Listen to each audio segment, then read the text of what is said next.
Bonsoir, bonsoir, bonjour, c'est Congo News 24. Bande Konanga, comme toujours avant de commencer notre émission, nous disons merci à Dieu, nous disons merci à nos chers abonnés et téléspectateurs qui nous suivent partout dans le monde et en RDC. Bande Konanga, soyez les bienvenus. À la une, chers téléspectateurs, on va commencer cette émission Bandeko avec message fort du chef de l'État, d'abord aux ambassadeurs, et puis en présence, il y a Pape, il est bien arrivé à Pape, Fatia du message n'a parlé de la nation. Alors, Bandeko Toko, développer les deux messages, parce que ça m'a boulot. De l'autre côté, le Sénat français, bah, ce message que, Oyo France a Zosala. Et ça va dire Sénat, va condamner position en France na oezo le cas na Rwanda. Tous à la connecter peut développer mon émission. Deuxième point, chers téléspectateurs, Fati ordonne des officiers rwandais membres de l'EAC de quitter la RDC. Allez, immédiatement, ndeto lo baza jana Rwanda. Alors ba décision quoi? Bango baza likola messa EAC parce que fa de ces pasawana mouvement na bango za sispe. Alors ba refoulé bango. Tous à la connecter peut développer en bande konanga. Troisième point, chers téléspectateurs, message à ba congolais yokan. Beaucoup yoka réaction ba congolais était après offensive bandeko. Et ça somme. Alors, offensive aérien et terrestre de FARDC contre armée rwandaise M23. Alors, bitumbango bandi, tozo bengana bango, nana likolo, nana se, tito komana bunagana. Bandeko, émission na pse bandi, yepsa moninga nyoso place aux alete erangwe koki, auto sola ensemble masolo yamboka. Bandeko, toko kende directement à Kinshasa et pas Wapi. L'arrivée du pape, et puis, message à chef de l'État. Et ça, des messages. Fachi avait réuni les ambassadeurs, le corps diplomatique, et ça qui veut. Après ce message, mon quoi m'a cassé pas na bango. Sur le silence de la communauté internationale. Après wana, papa yeba accueillir, pape bien arrivé, cortège kitoko, ba yambie kitoko, ba comme il a parlé de la nation, boyebi kakana, jardin parlé de la nation en face à Brazzaville, de l'autre côté, Masolo Toki. Alors, message, il y a chef de l'État, sous ma kasi, papa côté, message beno kateyindi. Alors, mon konzambo kapenda lobby bande konangai. Donc, boko yo kapenda un ton, oyo, ezo senga, attention, il y a communauté internationale. Parce que trop c'est tout. Aebisi ba ambassadeur, ete oyo Rwanda zo sale pa na biso, eza ba guerre économique. Eza teo guerre pour autant un problème pour non, eza économique. Pour la richesse na biso, on va continuer à copier yango. C'est pour eso créer sécurité à l'est de la RDC. Alors message wana ba ambassadeur bilongi nasi. Parce que toucher communauté internationale, parce que tant la commune a point que les silences na bango. Bande comme message yokani, ba commentaire tout beau pesa qui mo konzambo kazo répondre ango. Parce que trop c'est trop. Il fallait kaka lobé la bango bongo parce que ils a hypocrisie. De l'autre côté bazolo bana Fatima Solo kitoko, de l'autre côté balinko apuyeti. Bande ko ba mi beko zo ko ya makasi. Hein? Les officiers rwandais bazana EAC ba refoulé bango ba koza suwanati mais toujours na deuxième point puis troisième point guerre bandi aérien terrestre toujours bombarder bango message yokani. Alors émission le yebsa moninga place azali a rejoindre de biso parce match yango eza mobulu lelo. Alors Mokonzamboka accueillir le pape devant le pape. Mokonzamboka dit muka atiango na maboko bon le abandi bande ko na asir ko président rwandais place aza. Donc, Mawatroso va na kiti. Azo mo apena kinga apenda ba kruenga par le président Félix. Et ça somo bandeko. Alors, totanga boto yo kapé ba réalité ango. O les gars qui n'arrivent à pape, discours à chef de l'État, bon to avance. Bandeko, journal Lelo Ezaki au Sakanate. Message fort de Fachi aux ambassadeurs sur Est et message ya Sénat français. Après Tokoya, à côté du pape et face aux caméras du monde, Félix Tshisekedi dénonce les puissances étrangères avides de minerais qui agissent dans l'Est de la RDC avec l'appui direct et lâche du Rwanda. Mokonzi alobana nenga kosakanate. Bandeko za somo. Alors, tobana un message naye de vœux et pas d'ambassadeur. Alobi na bango aucune génération de mes compatriotes ne cédera ni n'aliénera 1 centimètre du territoire national ya RDC.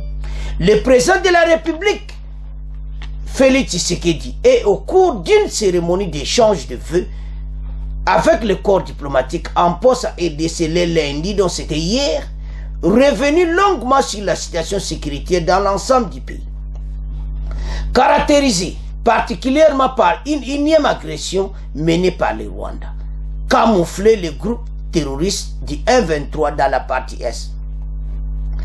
Dès l'entame de son discours, le chef de l'État congolais a souligné comme dans l'une de ses allocutions à la nation que le vrai enjeu de l'agression de la RDC par le Rwanda et la crise sécuritaire dans l'Est sont économiques et hégémoniques. Eza soni pe mawana président rwandais nde bozo mona yewana. Eza mawa. Félix Tshisekedi a réitéré la détermination de son pays à mettre fin à cette situation. Une fois pour toutes, a martelé qu'aucun Congolais n'en dit ni naïf sur cette évidence. C'est-à-dire, mutu mokota olinga bazwa territoire mboka na ye, quel que soit ndengeni. Ayebisi ba ambassadeur que biso tokolinga situation ici la tête ça qui binote. Mon côté ça ambassadeur que bande kotala sobo yo ki pression yo moto ezo salama c'est pas ce mon konza le makambo il fait ça nini et si là président Rwanda bi cop na bise kufa biso lia kawana match zambutu mbutu. Alors avançons. Que tout le monde sache hier, aujourd'hui et demain, aucune génération de mes compatriotes ne cédera ni bande kotanga zolo ba phrase oyo l'ambassadeur regarde n'est pas fatigué au sakanati ni n'aliénera 1 centimètre du territoire national à quiconque pour établir une colonie de peuple ou d'exploitation. APC Félix Tshisekedi devant les diplomates accrédités en République démocratique du Congo avant de rappeler, comme j'ai dit à la tribune des Nations Unies, pour défendre l'intégrité de notre pays, la souveraineté et l'indépendance de notre pays, quoi qu'il en soit. Le peuple congolais refuse. Message à nos peuples congolais.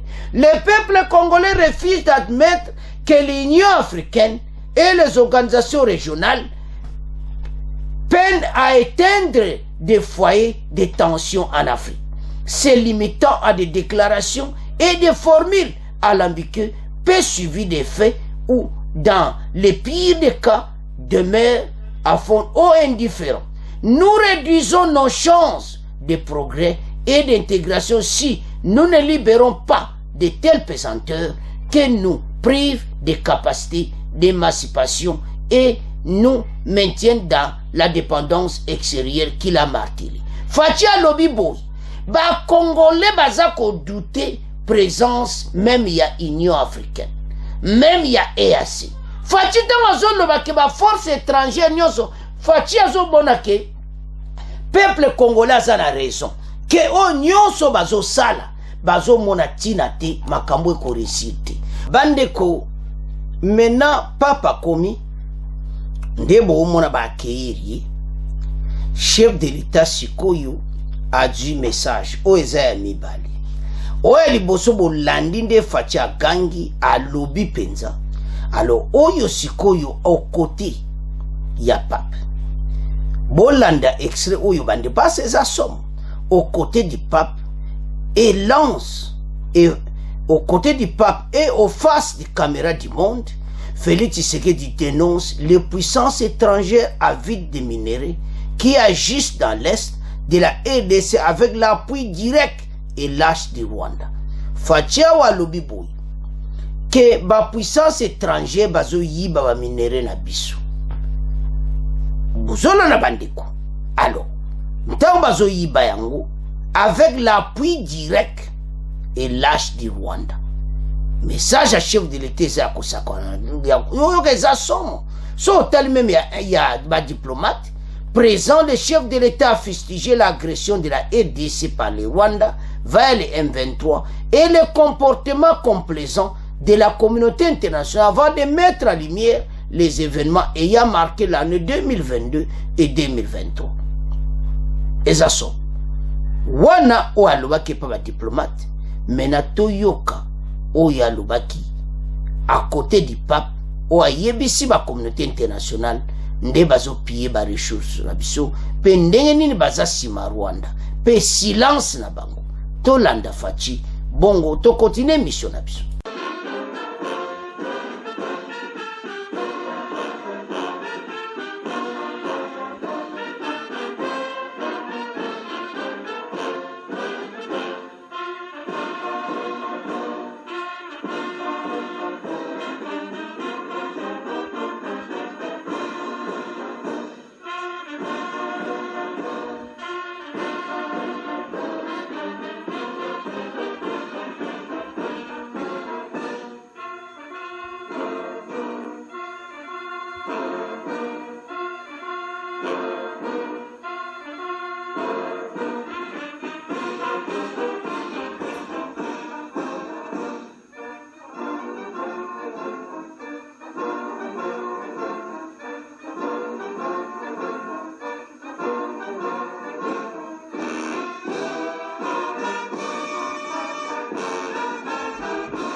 Voilà, hymne national terminé, hymne national du Vatican et hymne national de la République démocratique du Congo, très chers téléspectateurs.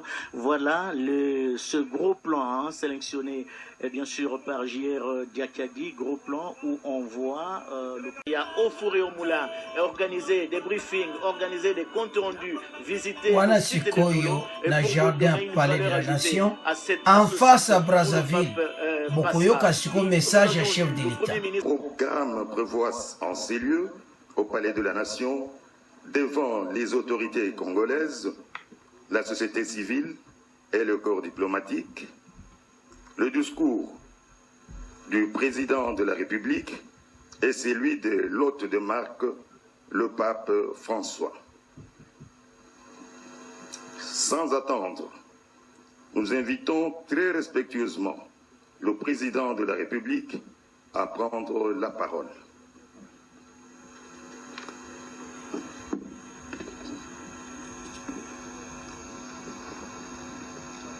Boyo Kabandeko, Somo, Fatia Yindis, Soukana message.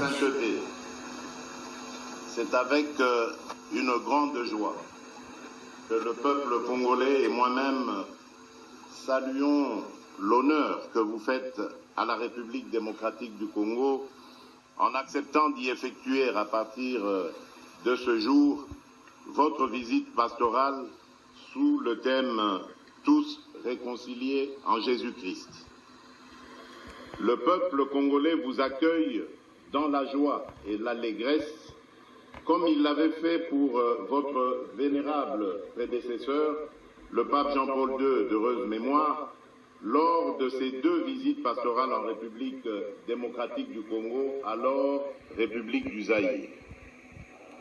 Au nom de l'ensemble de notre peuple, dans la diversité de ses sensibilités religieuses, au nom de tous ceux qui sont présents, de ceux qui sont, pour des raisons diverses, absents et n'ont pu effectuer ce déplacement, ainsi qu'au mien propre et en celui de ma famille, je vous souhaite la bienvenue.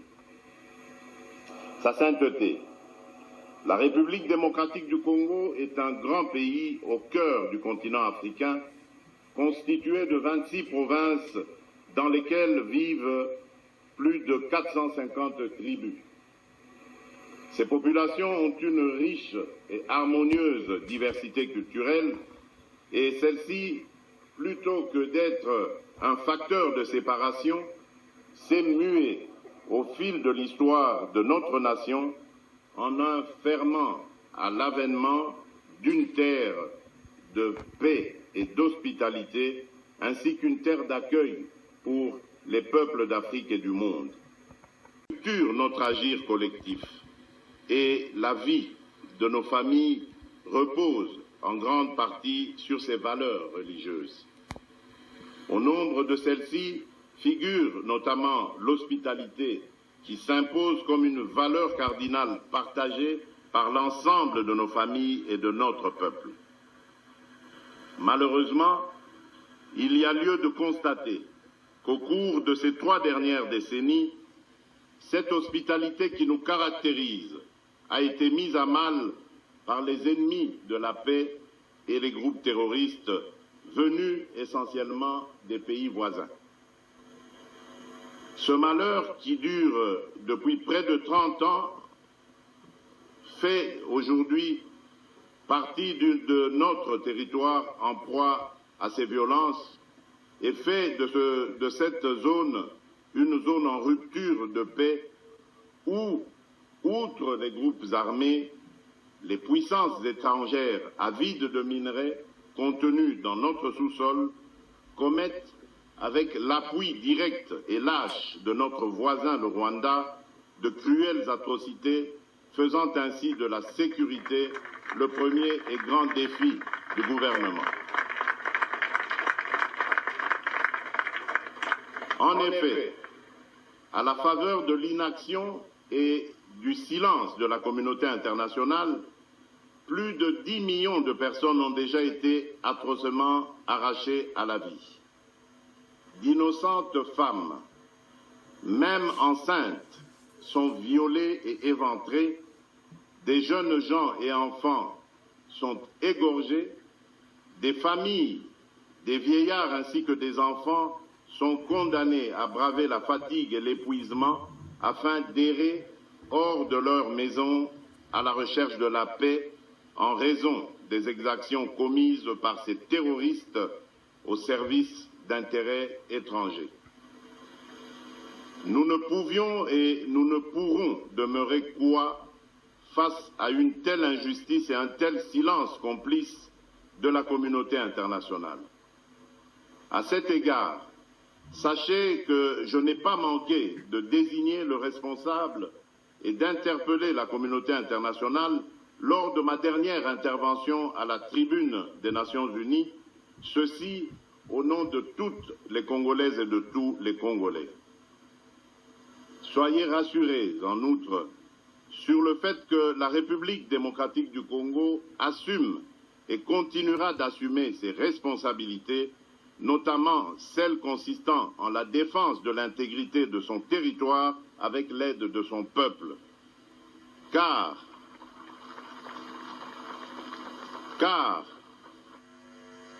tableau sécuritaire préoccupant, le patriotisme ainsi que la détermination du peuple congolais pour la défense de sa patrie font sa force. Sachez, sa sainteté, que le peuple congolais demeure et demeurera un peuple grand, un peuple uni et fort face à toute menace faite à l'intégrité de son territoire et à la survie de sa nation. À ce propos, je me réjouis de votre volonté de recevoir une délégation de cette population meurtrie de l'Est de notre pays qui, je suis convaincu, vous permettra de vous saisir de cette résilience inouïe qui, aujourd'hui, plus qu'avant, nous définit et nous caractérise comme nation. Aussi, au-delà de la diversité de leurs convictions religieuses, ces populations demeurent sensibles à votre présence sur le sol congolais et l'écho de votre visite pastorale, tout autant que votre prière sur la terre de nos ancêtres leur apporteront réconfort. Par ailleurs, le président de la République a insisté sur l'agression du Rwanda dont les enjeux, dit-il, sont économiques et hégémoniques. Bande kotolandi biso nyonso mokonzi ya mboka.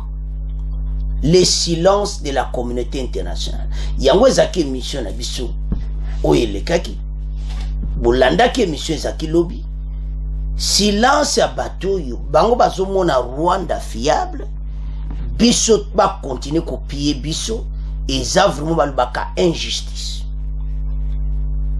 bande ko yebani monde déjà. Et maintenant Macron a un problème dans le Sénat français. Bah ça quoi attaquer Macron siko. Parce que na émission le que la France et les États-Unis bango silence na bango zo salado mawato. Alors sur ce mokonza mboka ndenge to landi wana a touché pena ba point. Combien de Congolais bakou? Ça fait 30 ans, Rwanda Zotika. Et puis, et là qu'on a séparé les années. Boyebi, Fatia Lobi, Koyamba, Bisuto Yamba, ba Mulenge, Oba, Loba, Komobenga, do le Tutsi Rwandais, Obaza, na. Minembwe, ba, le lona, l'era, AFTLR et tout ça, hospitalité na biso.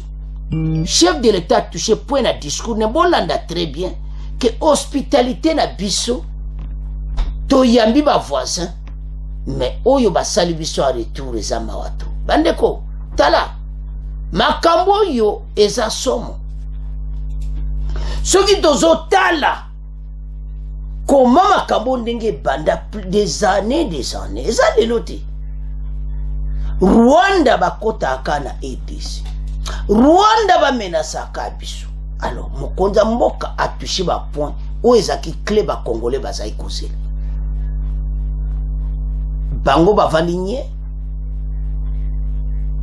bazolo beloko te bolandaki mission lobby parce que bango bazana ba coopération na Rwanda fatia lobby au face du monde ba puissance étrangère moi ba peksa Rwanda ate parce que bazozo ba minere na biso na partir à Rwanda za lokola to coopérer na bango do muta benda bango ba plan atekela bango ba plan pe ya ko benda na ndenga mayu yango bango ba vaninye bazolo bati ozomona problème wana alors ba congolais biso nyonso to lani message ya chef de l'état eza kolaksa clairement ba konzi bazana souci ya mboka to yebsa bino ngombala na mbala bino ba oyo nan bozo comprendre te bozo na ba message à lokuta ta la président de la république ndinga sa soucier pour na mboka na yi Fatia zana besoin bitumba ici là congolais va na kimia mokonda zo se tracasser partout où il passe azotika message oyo agression zo sala biso so passe pourquoi yo sala chef de l'état passe kolika des morts à l'est de la EDC. À lobby banda à peu près de 10 millions batu bakoufi. Et maintenant, les voisins rwandais ont attaqué biso. Na simana ba puissance étrangère. Bokansa ka mokonza mboka yebite, bolandi ndenga lobby. Ezaya ko inda, esi yindi po mokonza touché penda ba poana. Oyo ba congolais bazai kozela. Boyo kine ba beta ya maboko. Tokos. Alors, tokende sikoyo na Sénat français. Sénat français comme benda bikana Macron. Babandi ko attaquer Macron. Toko tiela bino Twitter, il y a Sénat français. Bande ko bele ba contacta ki ba bande ko ONG wana ba kerepe ko trouver sénateur wana aza vice-président ya Sénat français. A lobby oyo France azo sala particulièrement le président français et sa propriété. Silence wana kande mokonza mboka lobby bango basona mokonza mboka. Donc na Sénat français ba konko attaquer président na bango. Babi non eza possible. Bandeko eza na batu mususu wana. Makambo ebelele baya koyoka walu makamba président na bango européen basalaka. Mais ba musuba yebakati. Alors maintenant lokole komi boy bango ba du message ba kenango na Sénat ba bengisi nde kwa mwasi ya kuluba na kati ya Sénat. Alors totanga bongo to avance. Message du vice-président du Sénat français Pierre Laurent. Rencontre avec Annie Modi et Frédéric Kwamba Bandeko Amibale, il y a ONG de la République, il y a RDC. Les guerres en RDC depuis 25 ans font des millions de victimes. Dans l'indifférence générale, la France doit agir pour les droits humains et la paix. Bandeko, sans plus tarder, Toyoka, message Oyo na Sénat français, o ba pesa ki bandeko na biso te ba passer ba pesa message wana, to landa moi excès oyo, bon to continuer mission na biso. L'exemple que nous voyons aujourd'hui de la réponse à la crise entre l'Ukraine et la Russie, nous aurions voulu voir cet exemple-là dans notre région, puisque un pays est agressé, nous crions le monde entier, il y a des rapports des experts des Nations Unies, il y a des affirmations, mais lorsque les États du Nord, comme la France, appuient, ils ne prennent pas en compte le fait que ce pays qui est agressé mérite quand même plus de solidarité. Bande Koto Landi. France aza moko na bango o na makambo ezoleka na est oyo bazaba oyo Rwanda aza partenaire fiable na bango. Alors vice-président Sénat français a monaki a intervenir to yebite so parce que vraiment ba congolais nyonso ba bae France ndenga mukiti. La position de la France face à ce qui se passe à l'est, France a l'accès loko mon côté. Pourquoi? Parce que Rwanda est un partenaire na bango. Et puis bazo commissaire. Bazo monate aux salame pas na biso. Alors, président français na président rwandais donc. Bango baza ba pire. Ce qui se passe pas na biso. Bango, le silence. Oyo mokonza mboka lobby. Ezapena mal. Alors, vice-président français a lobby que France a monté fallait promouvoir paix. D'une manière ou d'une autre, azolobake président français azosane le côté donc bazotika ba congolais ba kufaka ndengo wana na guerre où umeli plus de 25 ans à peu près 30 ans. Alors maintenant ezamawa ba congolais batu nyoso ba sabsuma be ba Rwanda toyambaka bango lelo me FARDC si on a des problèmes toyambaka bango ba musuba koti na FARDC mais yango ndi oyo kakamawa mais bakonza mboka bayo comprendre lokola bakonza mboka ba comprendre la communauté internationale les grandes puissances parce que mokonza mboka na discours na lobby que ba grande puissance bango osoma minéré sima Rwanda bien parler kitoko donc soki mokonza mboka za ko insister parce que bato batika hypocrisie trop c'est tout.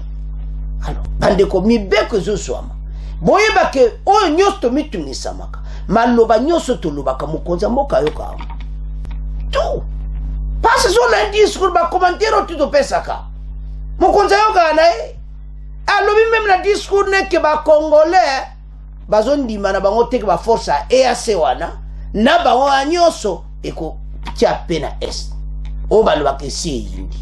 Alors bande ko ngai c'est à ce point to komotika premier point to komo kende na deuxième point. Bandeko to komi na point na biso oyo mibeko koi.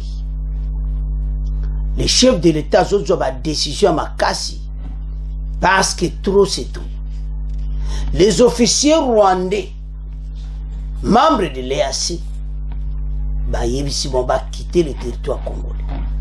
Ba si ba quitter déjà ba zadia na Rwanda pour ba si ba kendeki selon les sources. Bazana kati ya EAC ozo kana na ba me Kenyan ma solo zo betamana parce que FARDC pas wana c'est-à-dire ba chef d'état-major ba officier ya EAC basangana Rwanda mutazo créer bibloko lelo so même armée Kenyan comme boui parce que ma solo ba on mibali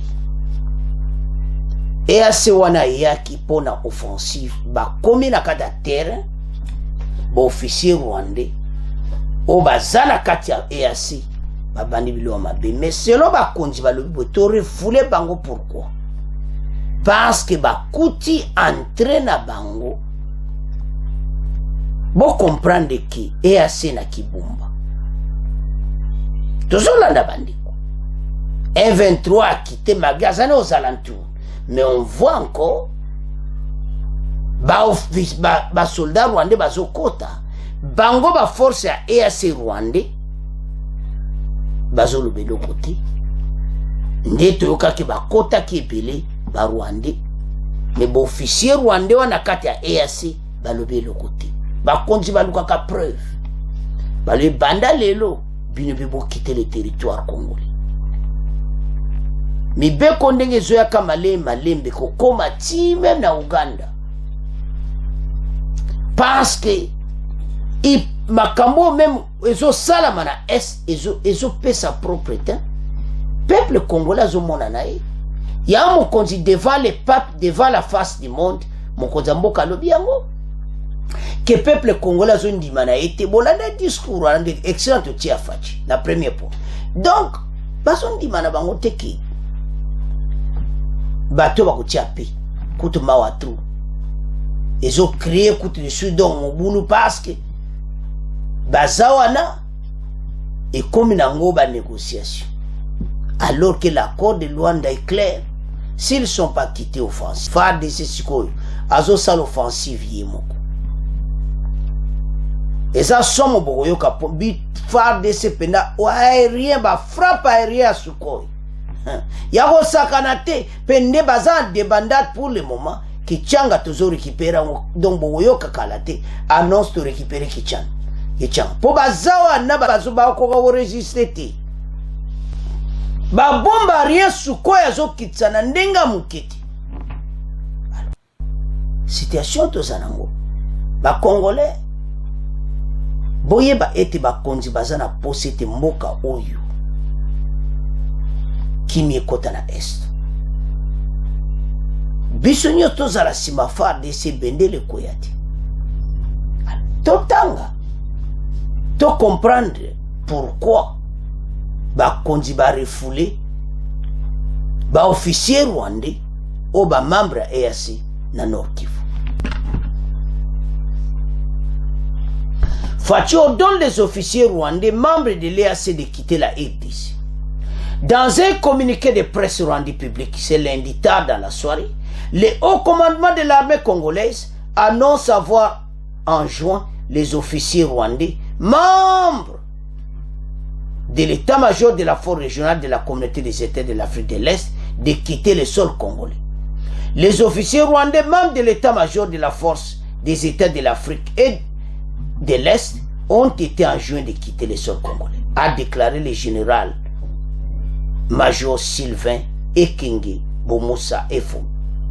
Pour des raisons de sécurité, la République démocratique du Congo a enjoint le commandant de la force de l'Est de rapatrier dans leur pays les officiers rwandais, membres du quartier général de la force basée à Goma. L'État Pesaki, général Kenyawana, oiseau dirigé EAC, Bayebisiye, Ayebisa Bango, était quitter immédiatement le territoire congolais. Parce que trop, c'est trop. Bandeko, soko tali présence na Bango, et ezo sala passe ndenge mo parce que bazawana na Bango moko ba Kenya. Bango nyoto zo bango kaka na même. Donc, catégorie. Parce que bino boyaki na mission mosusu, mais il n'y a rien. Alors, général Kenya a du message dans Maboko, a passé na ba officier rwandais ba quitter, a exécuté le plus tôt possible dans Ndeto Lobawa, baza déjà na Rwanda. Bandeko, ezo salamawa parce que situation to vivre na est et comme na soni parce que mensonge koti na kati hypocrisie à communauté internationale dont mawatro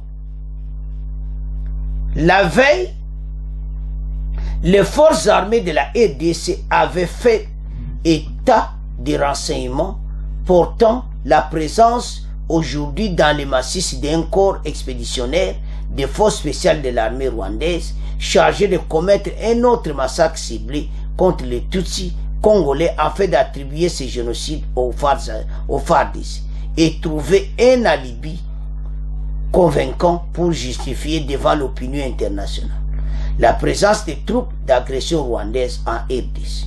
Alors, mon été, infiltré, côté na kati ya RDC, bango officier à EAC ou à Rwanda, bazolo bango le côté.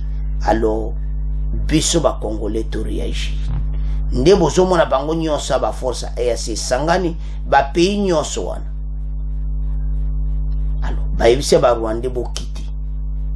Parce que ba Rwanda nde mutu bazo crier ba makambo nyonso à l'est de la RDC, surtout à partir au moment où le président rwandais a admis pour la première fois que ba Soudanais a pu accepter que en jeune Afrique était armé na yeza na RDC pour balanda FDLR. Mais le bosso azaiko wangana était armé na ye bazate sur le sol congolais. Et maintenant andimiam. Donc invasion comme propre. Alors Sylvain Kenge a expliqué clairement que pour des raisons sécuritaires basengi batuyo bakiti mboka na biso bandeko esalaka pasi komona ke peuple na biso azo souffrir ndenge wana batuyo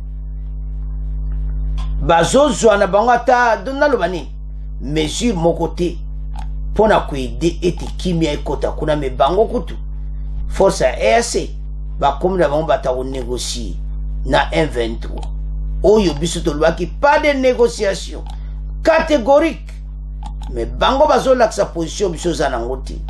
Alors bakonzi bamonaki ete do mosala moko te bato oyo bakite le sol congolais to développer bandeko totangi biso nyonso baliwana bamoni un groupe oyo ba Rwandais bakotaki po baya kosala ba massacre mo na bango moko batutsi quelque tutsi babuma bango basala ba mabe bon baloba ke voilà FARDC mutasali batutsi wana mabe un groupe de tutsi rwandais. Alors à cela avec des preuves à l'appui ba yebisi bango ete banel le ba quitter le territoire congolais bakende. Situation nationale Rwanda il faut ba décision makasi zo amaka. Parce que batu oyo en complicité na bao baza sima na bango bakotika kaka soki biso to bani ko pesa biloko ya moto yango eza ba décision oyo bakonzi bazui ete to menacer batu oyo to banda mena ko refoule bango ba quitter le territoire congolais. Boyebi gouvernement na biso parfois to déclara ka mingi boza très lent kala wan le bo bengana bango il fallait bandeko toza na confiance ya bakonza mboko oyo na oyo bazoloba parce que tozo mona quelques indices. Oui, il y a les hauts et les bas oyo soto critiquer to senga toujours to pesa solution ne bandeko bile bokoyoka na po asuka ba pesi ba solution ebele bokoyoka réaction ba congolais que il faut to récupérer mboka. Et puis bokoyoka pena moko na moko asa ko exprimer mais naliko bebisa pa na po asuka tozo ya wana.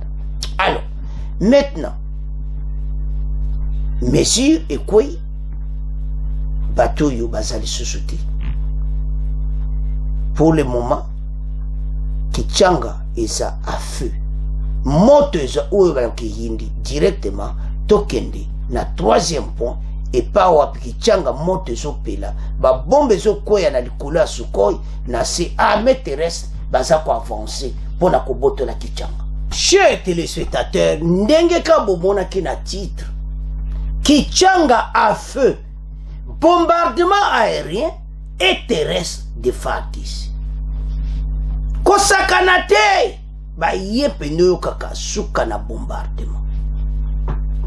ba Congolais bazakolo ba me bo bombarder bango tozana ba avion na siko musana ngo ni tomona ba commenter partout ba commenter ba Congolais bazo commenter ba be me so ba de ko botala ka be monsieur le ko mona ba commenter ba Congolais ngakutu donc na bi awa tozana problème alors ba konzi ba yoka ka ba message tout pesaka bolana même na premier point de discours à fati donc ba yoka ka nyonso maintenant ba agir directement à l'est pour na ko bengana ba terroriste M23 mais toujours senga ke suka wana ti bo continuer jusqu'à ce que bato ba quitter pression à makasi exact to beti to tiki non et l'onde to so boy alors lelo ezako sakanate bandato des bombardements aériens et terrestres donc ils sont en débandade pour le moment baza ko panzana bandeko Sukhoi et Mati ezo tindi kabiloko moto ko kita peno yo kakana kati ya Kichanga baza ko yenga pour le moment débandade aux environs de Kichanga. MONUSCO a quelques blessés et bazwa ki bal moko perdi au biloko zo kita moto bazwi bango parce peuple musaza bazwi bango ba traiter bango na kati ya Kichanga parce MONUSCO za na Kichanga na ye M23 ne bozo kwa attaquer bango te me boza wana bozo sola na ba ezamao alors bakonzi balobi tozana shwati peuple azo senga ete ba réagir immédiatement parce que tant bango bazo zela armée rwandaise M23 bazo renfort ezaka koya bazo consolider ba position na bango donc partout et puis Goma eza coupé au nord alors peuple moi même basala les affaires les athées moi ba camion mata Goma en nord les athées à 3 à 80 km il y a Goma alors Kichanga FARDC Faboto là les plutôt même ce soir même l'obito yo kasam alors bazo menacer peno kaka suka parce que tozali wana il faut to menacer bango bandeko guerre à est on nous a imposé cette guerre et outi nulle part le cola et guerre moko économique et ça bango pasi boko yoka bandeko bakoloba awa to tire non ndeko moko pe to commenter ba commentaire ndeko wana Qatar nina Qatar le kakirati bato yo passe koma kia kosakanati Rwanda amoni penaki a perdre pona nini akora Rwanda eza na faveur na biso makasi parce akora Rwanda lobi ke ba quitter ba territoire nyonso ba kende na mo Savigny ka oyo Rwanda eza mabepo na yi bango mundeni bakopie ba o bango ndenge nini bakosaba coopération monde bazana eza Qatar asoma pe ba or pa na Rwanda makambo ebele alors voilà la situation donc eza pena mobulu bandeko alors bitumba eyindi obaloba kasomo bakonzi ba monete il faut ko attaquer bato yo to récupérer Kichanga yango tolo ba Congolais biso nyoso sima FARDC bendele koyati alors poto que non malem pas trop yoka ba Congolais bakoloba direct si situation à est et yindi offensive aérien et terrestre de FARDC contre armée rwandaise M23. Au nord Kivu, les FARDC lance des assauts aériens et terrestres contre les M23 aux alentours de Kichanga. Poursuite des affrontements entre FARDC et les M23 à Kichanga. Kichanga a fait bombardement aérien et terrestre. Jusqu'à 11h de ce mardi 31 janvier, l'avion de chasse congolais Sukhoi 125 intervient sur les lignes de front. Autour de Kichanga, où les combats s'intensifient, l'avion de chasse congolais a lancé des offensives aériennes pour pilonner plusieurs positions stratégiques des terroristes autour de Kichanga. Des sources locales ont indiqué que des détonations d'armes lourdes se sont fait entendre vers le sud de la cité. Des tirs nourris de détonations d'armes lourdes ont été entendus tôt le matin et sont séquentiels vers Ndondo, Ngonya et Rusinga, a indiqué le président de la société civile. Des sources au sein de l'armée signalent que les terroristes E23 et ses alliés ont perdu certaines de leurs positions stratégiques, notamment Rusinga et Dondo. C'est-à-dire que si va perdre déjà Rusinga et Dondo. Donc, bamboka tu amikio bamba tiaki ceinture na bango. Pour ni biso bakanga nzela biso to koma Kichanga te. Babanija ba perdre wana et tikaka biso to kota na Kichanga. Les rebelles sont toujours dans la cité de Kichanga et l'armée cherchait à les déloger des positions stratégiques, notamment de la colline de Rusinga. Colline wana place bomba za. Ba déloger bango na colline wana. Alors le quoi bazana ngomba Sukhoi ya kubeta bango biloko pena très propre ba bima place wana. Selon un acteur local, la majorité de la population reste réfugiée à la base des casques bleus de la MONUSCO depuis une semaine. Ces habitants ne peuvent se déplacer pour chercher à manger à cause de l'intensité des affrontements déplorés. Par ailleurs, 3 personnes blessées par balle perdues lundi continuent à revoir des soins de casques bleus. Pendant ce temps, à Rutshuru, dans la chefferie de Bwitu, les sources locales rapportent que des détonations des armes lourdes se sont fait entendre lundi matin vers Lugarama et Moussaï, non loin de Kishish. Alors, Toyo Kanan be intervenant Oyo, si guerre à l'est, bako bana pe kolobana ndenge nini kutu batira ki Sukhoi na biso na mikolo oyo lekaki. Ba mega ko expliquer et puis boko yoka ba congolais ta bako so parole, bako lobake ba konjiboti ami. Soki ka bo déloger batuyo, makambo ya Esesili, boti amir entre RDC Rwanda et RDC Uganda. Ba frontière na biso terrestre mirezala pona batu oyo tosuki saba. Wana za ipe ba ide na biso me oyo ka peuple pe. Alobi yango na RDC à Kinshasa. Alors, bandeko, sans plus tarder, toyoka réaction parce aux hommes na M23 bangwana a des bandades. Bamusuba keboe parce que bakokoka ko résister biloko a Sukhoi. Alors, avançons. On se rend compte que le Rwanda a une certaine visée expansionniste sur une partie du Congo en utilisant des rebelles et en les appuyant. Et du côté congolais, on ne sent pas ce genre de mouvement. Donc la RDC, c'est vrai, elle est vaste, elle n'a pas besoin de faire ça. Elle n'a plus besoin de faire ça. Mais je pense que la RDC, avec sa position géostratégique au centre de l'Afrique, est entourée de 9 États. Ceci devient un danger si la RDC ne pense pas à sécuriser l'environnement le plus proche de son territoire.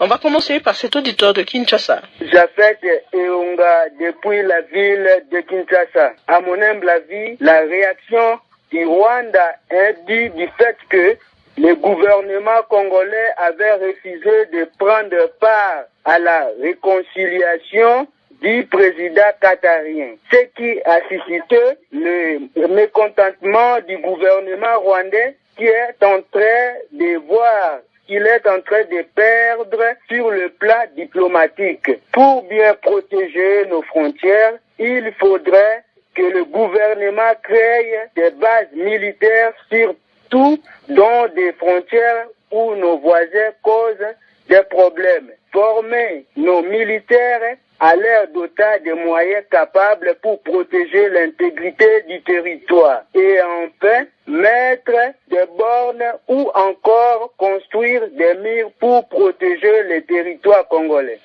Bandeko tolandi biso nyonso ndeko wana suscité pe makambo oya Qatar tout ça mais malobo ya suka kutia mur eza vraiment important. Et puis tolandi wana politicien wana me ko expliquer azai koloba ezelo kwa débat na mulai nango soke na aide Congo basango koyoka yango do na mulai nango bande ko baza ko discuter parce que toza pays munene biso foto to ba mesure mo sécuritaire pour la libela oyo ba konzi bazo sala mena bande ko bakamso ye moto ya pour la libela soki bakambo to esili to tia mur entre biso na Rwanda. Et c'est vraiment important. Comme ça, tu as empêché bateau na kati ya mboka na biso. Donc, tous ceux qui sabango, c'est tout. Ceux qui ont la position et des sazanango, tous un grand pays, tu as la voisin, mais 9 voisins. Mais tous as voisin, mon ko, oh, bazo tiap so mi tout passi, et ça Rwanda na Uganda. De trop. Baza ko envier ba sous-sol congolais. Ba congolais bozo mona richesse otanango soki makambo yoti. Mais bino bande kwa kivu. Boko zala bien. Parce que tozana nyonso. Mais ndenge ni tokoko économie na biso ko avancer sans que guerre ici.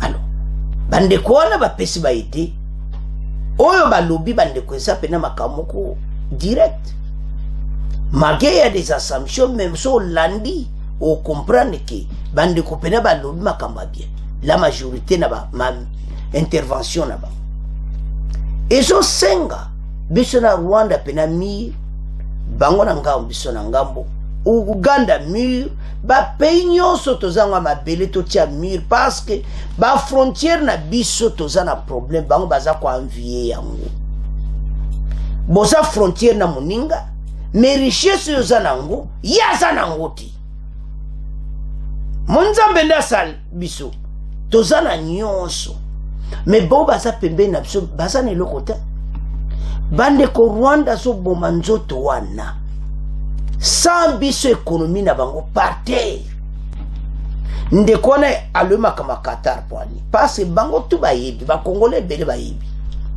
que or ezoteka makuna Qatar na or ko saka mezo uta Rwanda mutafundisa kayo siko Qatar a deal directement na biso. Alors siko Rwanda ayeba kake nina Qatar wana masolo ekene bien mais epesité. Alors selon de koyo ya lobike et suscité pe ba kolera makasi zona bazolinga makambo ye bango ba coincer mokonza mboka andi ma négociation mususu comme ça ya Luanda wana ekundama c'est une agression zo ya makasi mais ba konza mboka ba telemi na position moko l'accord de Luanda ou bien kaka guerre to déloger bango bakini. Voilà, mais les mesures nécessaires les a prises bakokini.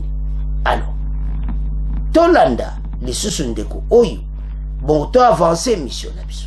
Notre gouvernement doit tirer toutes les conséquences sur notre relation avec les Rwandais. Plusieurs fois, les Rwandais a délibérément violé nos limites. Personne n'en parle. Moi, je pense que nous devons construire un mur qui va nous séparer de nos voisins et éviter la porosité de nos frontières. Enfin, que le vrai géographe nous aide à bien délimiter notre pays, car nos limites aussi avec nos voisins posent suffisamment un sérieux problème. Bandeko, nous avons suivi. Alobito luka bato penda baye makambo wana ba limite na biso to tia pena mi na bango to kabwani penza olingo leka na frontière pena place au lac Mikando leki bolandinde comme ça expliquer il y a d'autres pays bazana ba frontière wana ba pesi exemple ba pays belé frontière ba pesi exemple Israël. Par exemple, même États-Unis et Mexique. Pourquoi Batiaki Mirouane? C'est pour protéger mon Canada. Biso peto salaire. Alors, tant que tu vas insister ma Camboyo, il y a un problème. parce que le Rwanda azo vivre na ba ressources na biso bako koma na point que so guerre esili Rwanda économiquement ba koma faible décision mokonza mboka zipo akozonga simate décision yango wana poto mettre fin na likambo ko sili sango ndeto loba ezali kambo Rwanda na ba partenaire ne ba grande puissance bazwaka ba minere yende fournisseur na bango bazomona quoi un partenaire fiable en Afrique centrale. Voilà baye pas Fachi ba grande puissance va comme on a Fachi nationaliste. Oh mokonza ngoto kanza ekutu aligi mboka na ye si les traces de Lumumba. C'est ça problème Fachi pa kominango parce qu'il y a l'ingimbo kanaï à lui guerre ici là mais azoke na on a stratégie pas un problème pe mingi tena batu alors tant azoke na ba stratégie on a zoyo kabango azolo batala bosali bote akombe ko lobela bango siko parce que silence ya boy yango moni buso la neke mission passée te kene ko yoka ba français ba lobi que Rwanda ça vraiment partenaire fiable là-bas. Donc d'une manière ou d'une autre, bango bakoko imposé te que tika. Pour ça simana il y a du ba minéré par la mission illégalement azoteke là-bas. C'est quoi? Pour ce moment qu'il y a un problème. Président rwandais a moni pena ke siko makamango don e baby kaka e beba kaka po a moni pena ke position Fachi komi boy ke makambo esila bon so ke sili biso Rwanda tokosuka wapi économie na biso rwandaise kosuka ndenge nini peut-être vous connaissez peut-être vous ne connaissez pas ba koro ba sinya ki na Rwanda ya raffinerie ba aider ça nila yango. Et maintenant, raffinerie na biso na Sud Kivu. Ozomona bango sikoyo baza problème a ore kota mobulu. Asia ba contrat na ba pays ba Qatar, ba occidentaux, ba pays beli. Et Rwanda sana carnet a munene. Carnet na mbalo président rwandais au kate angolo ba kope kufi nango kope kufi. Voilà les problèmes où ils sont très sérieux que ba ko tika biso calmete. Pour makambo a SSI la bandeko ça va prendre beaucoup de temps. Mais ceux qui t'ont menacé ngo makasi, ceux qui peut-être t'ont insisté makasi, to ko gagner guerre yo. Pe makambo nyonso esili nango. Mais eza makambo ko oyo bakonzi bazoke nango très propre. Alors tozonga akichanga pa ba bombe za kokoya po to meka ko résumé yango boy. C'est-à-dire Goma et Kichanga eza coupé. Fade ça za na ba option mususuti. Il faut qu'on bombarde bateau. To bombarder bango biso to récupérer l'intégrité territoriale ya mboka. Parce que trop c'est trop. Tant tozolo ba trop c'est trop. Et lobike oyo nyonso baosana Kichanga foto sukisango biso to boto la Kichanga après to boto le Kishese Kibumba partout toki et puis ba force EAC oyo ndenge dia to bengani ba force EAC Rwanda même wa Kenya o kalate to kosila na ba ok na ba zomona ba force musuba royale société ba peuple abona yi même à Soudan ba boya ki ba ombaya. Voilà dossier Otoza Est. Bombardement continue. To continue qu'on pèse bino suite. Il faut pas récupérer Kichanga.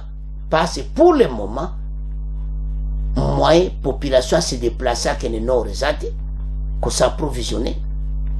Ba commerçant au bas côté Kabilo na Goma, Goma moi de sous-provision ou ta Nord Zate. Et ça mon pour ba camion sur la route wana. Goma Kichanga est bloqué, ba 1-23, ba kangi kote wana, alors FARDC a se déloger bango, sur des bombardements aériens et terrestres. Bande Konangai, tolandi émission biso nyonso. C'est à ce point, to comment clôturer mission na biso. Bon, continuez à s'abonner massivement. Au revoir. À la prochaine.